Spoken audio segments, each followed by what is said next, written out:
Hello everyone, in this video we will try to understand next section, that is section number 184 of the Bharatiya Nyaya Samhita 2023, title as using government stamp known to have been before used।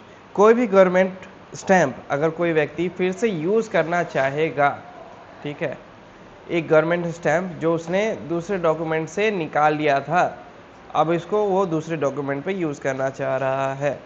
whoever fraudulently और with intent to cause loss to the government, कोई भी व्यक्ति धोखाधड़ी से या इस इरादे से कि सरकार को क्षति पहुंचे, नुकसान पहुंचे, uses for any purpose stamp issued by government, एक ऐसा स्टैंप यूज़ करता है जो गवर्नमेंट के द्वारा इशू किया जाता है रेवेन्यू जनरेशन के लिए, which he knows to have been before use, जो उसे पता है उस व्यक्ति को ये स्टैंप जो है पहले भी यूज़ हो रखा है।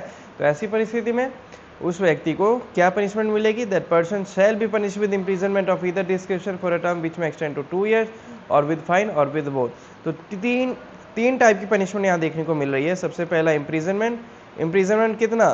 अप टू 2 years, यानी कि 2 साल तक की कारावास उसे हो सकती है, या तो फाइन लगा के भी कोर्ट छोड़ सकता है, या फिर हो सकता है कि कोर्ट दोनों ही इम्पोज कर दे, यानी कि पहला और दूसरा जो कि है 2 साल तक का कारावास प्लस में फाइन। तो ये 3 टाइप के पनिशमेंट कोर्ट इस केस में दे सकती है, ठीक है। So this was section 184। अब इसको रीड आउट करके ही क्लोजर दे देते हैं।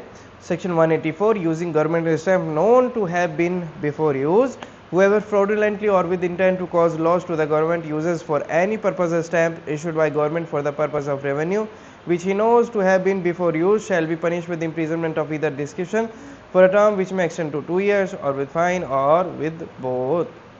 So this was section 184.